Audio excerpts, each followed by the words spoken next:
Ok, ok, salut tout le monde, c'est Samuel Cloutier.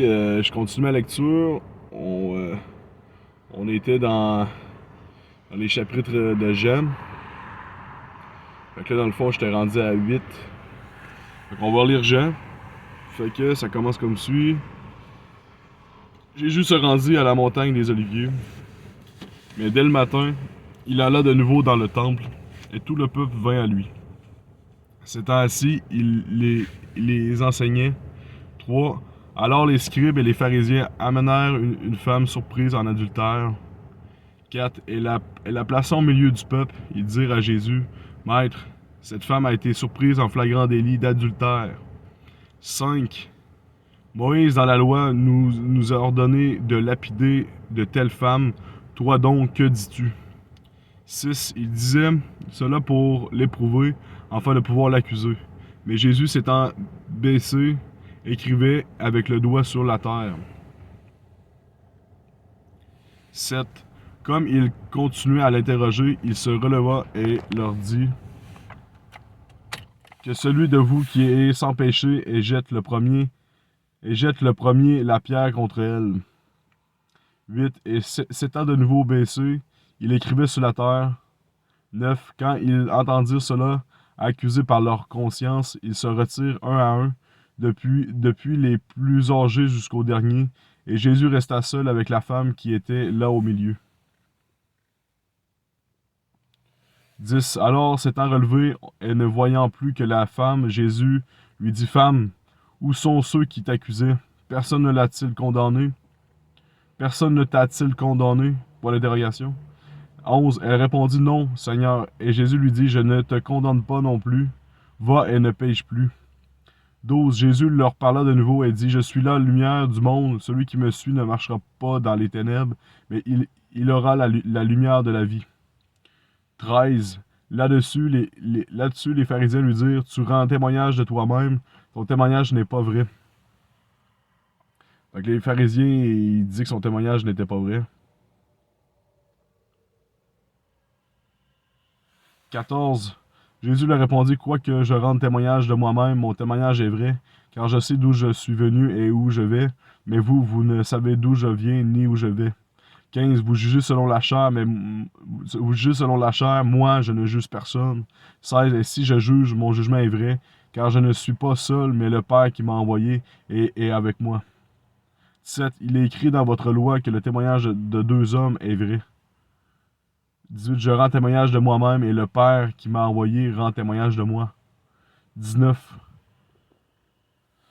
19. Et lui dire donc, où est ton Père? Jésus répondit, vous ne connaissez ni moi ni mon Père. Si vous me connaissez, vous connaîtriez aussi mon Père.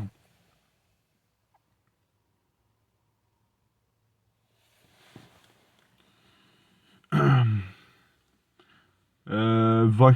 Jésus dit ces paroles enseignant dans le temple au lieu où était le trésor, et personne ne le saisit parce que son heure n'était pas encore venue. 21. Jésus leur dit encore, Je m'en vais, et vous me chercherez, et vous mourrez dans votre péché. Vous ne pouvez pas, vous ne pouvez venir où je vais. 22. Sur quoi les Juifs dirent, se tuera-t-il lui-même, puisqu'il dit, Vous ne pouvez pas venir où je vais.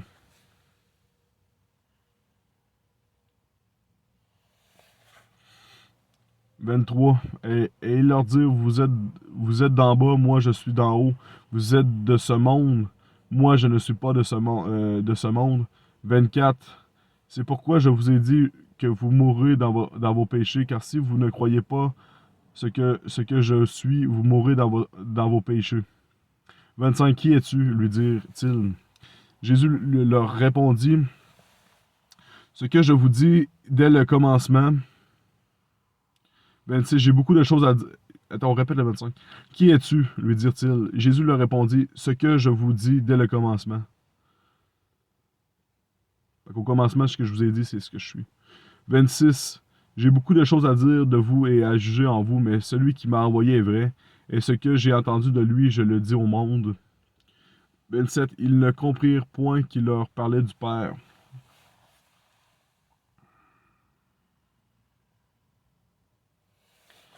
28. Jésus donc leur dit, quand vous aurez enlevé le Fils de l'homme, alors vous connaîtrez ce que je suis et que je ne fais rien de moi-même, mais je parle selon ce que le Père m'a enseigné. 29. Celui qui m'a envoyé est avec moi et il ne m'a pas laissé seul parce que je fais toujours ce qui lui est agréable. Ok, fait que 28. Jésus donc leur dit, quand vous aurez enlevé le Fils de l'homme, fait que Jésus parle du Fils de l'homme qui va venir plus tard, pour un temps qui est futur. Fils de l'homme, quand on revient dans les épîtres, mais dans les évangiles, dans Matthieu 17, il parle justement du Fils de l'homme. La fois, quand il parle de la transfiguration, il mentionne le Fils de l'homme doit revenir, ramener tout ordre. Élie doit revenir. Il y a un lien à faire avec ça. Le Fils de l'homme, c'est Jésus. Moi, je crois que le Fils de l'homme, c'est Jésus, mais pour un temps futur. Puis, où se trouve le Fils de l'homme? Qui peut savoir où se trouve le Fils de l'homme? Comment qu'on peut savoir où se trouve le Fils de l'homme? C'est comme je donne un exemple. Tu sais, quand Jésus a ressuscité, il est venu en apparence d'un jardinier. Tous les apôtres ne l'avaient pas reconnu. Il n'y avait que Marie-Madeleine qui l'avait reconnu. Pourquoi qu'elle l'avait reconnu? Comment tu peux reconnaître quelqu'un s'il a changé d'apparence? Tu peux reconnaître les traits de caractère. Fait que dans le fond, ça veut dire qu'il faut que tu connaisses la personne pour savoir si c'est la bonne personne à qui tu parles. Fait que dans le fond, c'est comme. Fait que ça ressemble à ça. Fait que dans le fond, le Fils de l'homme, personne peut le reconnaître parce que personne ne le connaît. Puis moi, j'ai essayé le Fils de l'homme. Puis je le connais. Fait que je peux affirmer que je peux affirmer qui est le Fils de l'homme. Ok, fait qu'on continue. 29. Celui qui m'a envoyé est avec moi, il ne m'a pas laissé seul. Parce que je fais toujours ce qui lui est agréable. 30. Comme Jésus parlait ainsi, plusieurs crurent en lui.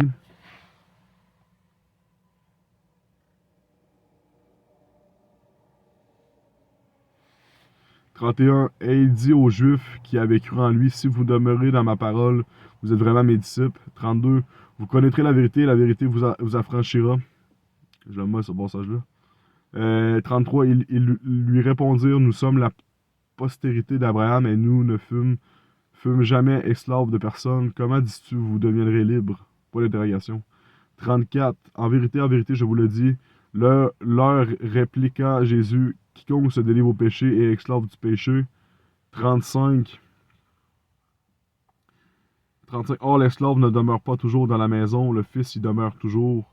36. Si donc le Fils vous a franchi, vous serez réellement libre. Encore l'affaire du Fils.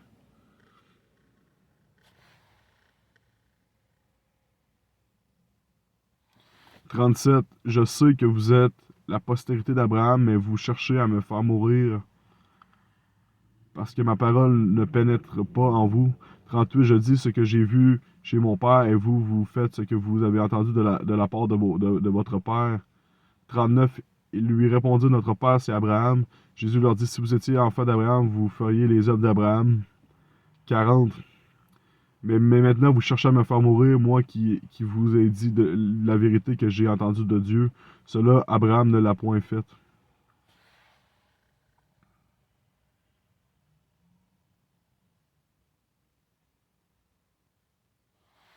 Cela, Abraham ne l'a point fait. Mais il me semble, Abraham, il y avait. En tout cas, il faudrait que je lise les passages d'Abraham, là.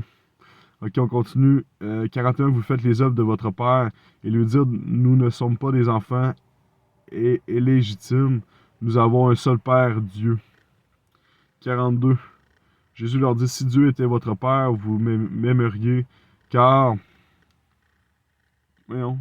Car c'est... Voyons, maudit. Car c'est de Dieu que je suis sorti et que je viens. Je ne suis pas venu de moi-même, mais c'est lui qui m'a envoyé. 43. Mais pourquoi ne comprenez-vous pas mon langage? Parce que vous ne pouvez écouter ma parole.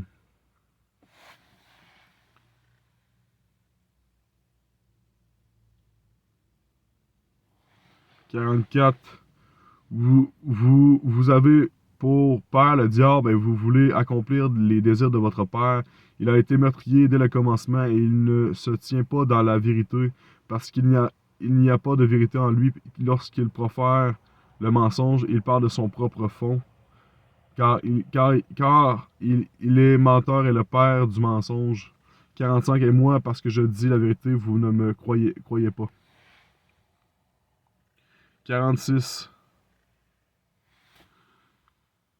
Qui de vous me convaincra de péché si je dis la vérité? Pourquoi ne me croyez-vous pas?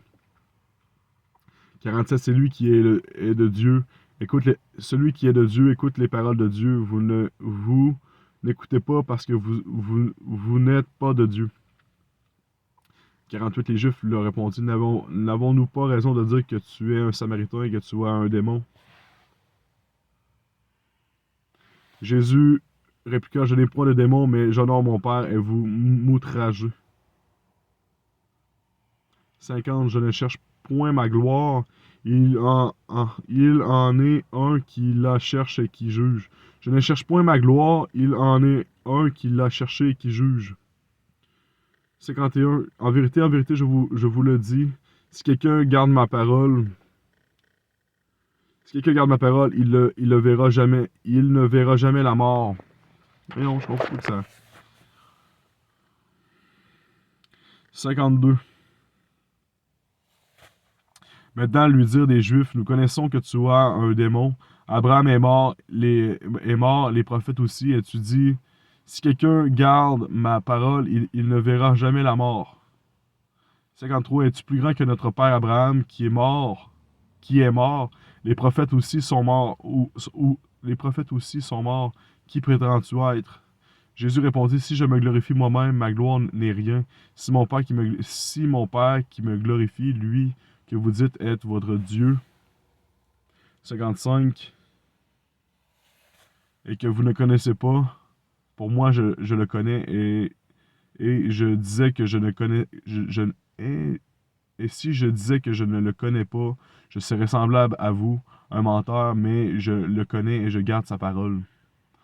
56. Abraham, votre père, a très sailli de joie de ce qu'il verrait mon jour. Il l'a vu et il s'est réjoui. Abraham, votre père, a tressailli de joie de ce qu'il verrait mon jour. Il l'a vu et il s'est réjoui. 57. Les Juifs lui dirent, tu n'as pas encore 50 ans et tu as vu Abraham. 58. Jésus leur dit, en vérité, je vous le dis, avant qu'Abraham fût, je suis. 59. Là-dessus, ils prirent des pierres pour les jeter contre lui, mais Jésus se cacha et il est sorti du temple. Ok, on a fini. C'est très spécial, ce chapitre-là. Il y a des affaires des sous-entendus, des affaires qui m'énervent pas penser à d'autres. Fait que c'est ça que ça ressemble pour Jean 8. Fait qu'on va continuer notre lecture pour Jean 9 aussi dans les prochaines vidéos. Puis je vais faire également un petit vidéo. J'ai fait des recherches bibliques concernant l'histoire de Samuel. Puis je vais lire aussi sur Matthias parce que il y a un de mes amis, Matthias, que j'ai rencontré dernièrement. J'y avais dit que j'allais lire un peu les histoires sur Matthias dans la Bible. Dans Matthias, pour mettre en circonstance les gens, Matthias se trouvait être l'apôtre qui a été choisi après que Judas ait trahi Jésus. Puis que Judas s'est suicidé, je me trompe pas. Fait que ça ressemble à ça. J'espère que vous aimez bien la lecture. Fait que Dieu vous bénisse, amen.